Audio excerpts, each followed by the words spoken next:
Mate, how'd you lose 8 stone? Habits. The biggest change I wouldn't say is physical. I know that that's what people see because that's what they want to see. Because it's all about aesthetics and feeling good in your own skin. But what people tend to forget is that a lot of it happens up here. If this doesn't change, you will go back to your old habits and you will put the weight back on. So changing the way I thought about food, working on my relationship with food, not using it as an excuse or an escape, that's what really transforms your body. Everything else kind of follows. Whatever condition you're looking at, not so much, not even physical, but any mental issues or anything like that, it all depends on where your head is at. Once your head is in the right space, everything else follows, because if you feel good in here, this will look good on the outside. So it just works together. I remember seeing some post-it notes that you had on the back of your door.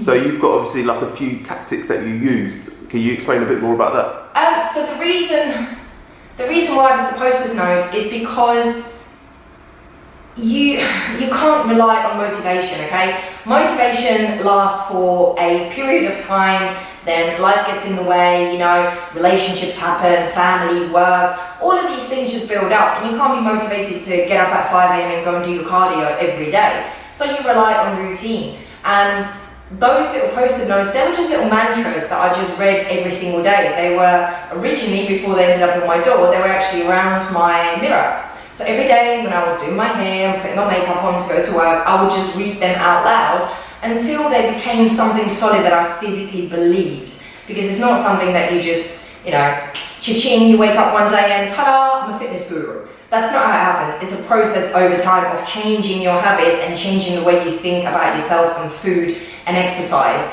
So once you find those little routines and those little mantras, it just kind of clicks into the right path, and then you just go on from there. What kind of things did you write on your post-it notes?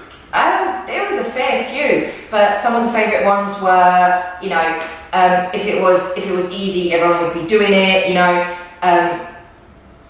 What doesn't kill you makes you stronger. I know that's cheesy, but it really does. And yeah, there was loads of different views on life and how you perceive yourself. So they were just little things that I've heard or read or seen. So it wasn't anything specific, it was what was specific to me and what worked for me. Did you find that your social circles had to change at all for you to make that transition? Oh yeah, it's society and friendships and relationships are difficult as it is. Once you try to change there will be people who will support you, there will be people who will realise that they don't like what you're doing, or they will become jealous, which is what happened in my case. The girls that I used to hang around with just didn't like hanging around the new mate because she wasn't, fat and quiet anymore. So, it does affect you, so you will gain some new friends, which is great, which will be the people that will support you and help you through your journey and be there for the rest of it. And sometimes you will lose people who just don't like the new person that you've become, but the most important thing is, as long as you like you and you are content with the things that you are doing for yourself, just be happy with that. The people who are important and care, they will stay. The ones that don't, why should they be in your life if they don't support you being healthier and happier and the best version of you, right? Also, do you feel that your ability, because you're a trained professional chef, do you feel that your ability to cook well, or better than well, helped your transition? I think the knowledge that I had of different foods and how to cook them and cook them well helped it.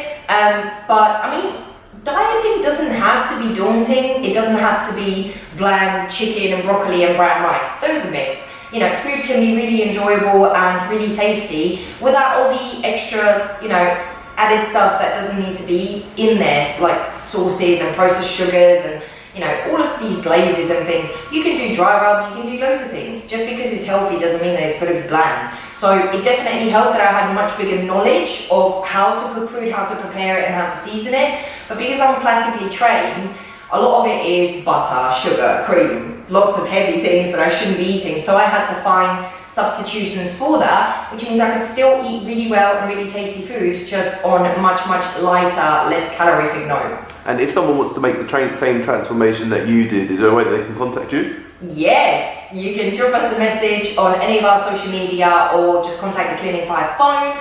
and we'll get you booked in for a consultation with myself. We'll have a chat and we'll see where we go from there. If I can do it, anyone can do it. Hey guys, it's May from Revitalize Clinic. If you want to take your health and fitness to the next level, drop us a message, book in for a free consultation so we can get you started on your new journey.